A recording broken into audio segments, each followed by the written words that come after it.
Kakatapos pa nga lang natin maghatid ng mga supply at saka gamot ng mga pasyente natin. Kasama nga natin yung company driver natin. Sa mga hindi pa nga nakakakilala sa atin, ito nga pala si Madiscarting Room. 6 years na nga tayo dito sa UAE. Nagtatrabaho nga tayo dito sa isang home care bilang patient coordinator. Sa mga oras na nga yan, pauwi na nga tayo ng accommodation pero naisip ko wala pala tayong ulam dun. Nakiusap nga tayo sa company driver natin na kung pwede i-drop niya tayo dito sa fish market. At naalala ko nga meron pa nga tayong natitirang 10 dirham dun sa ATM ko. Kaya naman ibibili natin ngayon ng isda. Galunggong ngayong napili natin. Mga mura nga lang yung isda dito sa Western Region. At bukod pa dun, mga presko nga yung isda dito. Niloloko nga natin yung may-ari ng isda. Baka pwedeng 5 dirham na lang yung 1 kilong galunggong. Kaso ayaw niyang pumayag, malulugi daw siya. At binayaran na nga natin yung 1 kilong galunggong.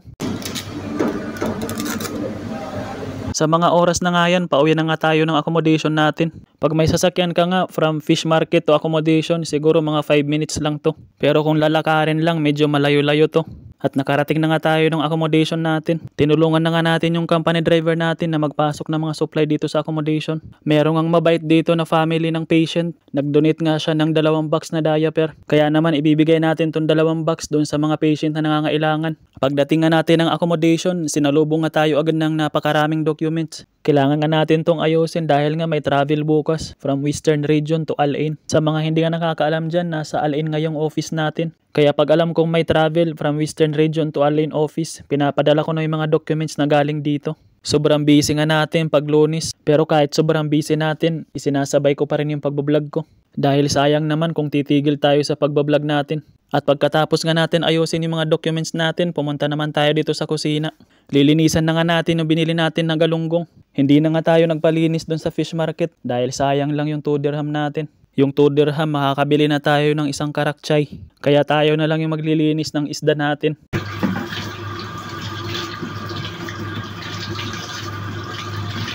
At hiniwa-hiwa ko nga lang to dahil nga maliit yung lagayan natin. Papaksiwin nga lang natin to. Mas maganda yung paksiw dahil hindi siya mabilis mapanis at umaabot to ng mga ilang araw.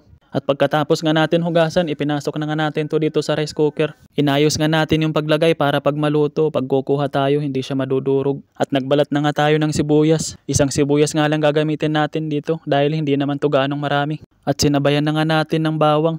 Mas dinamihan ko nga ng bawang para mas masarap. At nilagay na nga natin itong sibuyas. At isinunod ko na nga ilagay yung bawang natin. Naglagay na nga rin pala tayo ng asin dito.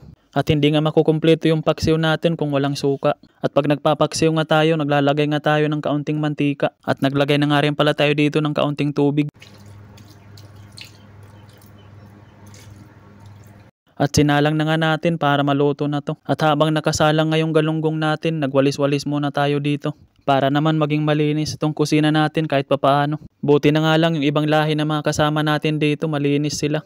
Pag natatapos nga sila magluto dito, talagang nagwawalis sila. Hindi nila hinahayaan na madumi yung kusina namin. At napansin ko nga medyo puno na tong basurahan natin, kaya naman papalitan na natin to ng plastic. At hindi pa nga naluluto yung isda natin, kaya naman itinapon ko muna tong basura dito sa may labas namin. Buti na nga lang yung basurahan nandito lang sa may tapat ng accommodation namin. Pag umabot ka nga sa vlog na to, baka pwedeng fa-follow naman. Sa mga followers nga natin na walang sawang sumusuporta, maraming salamat nga sa inyo.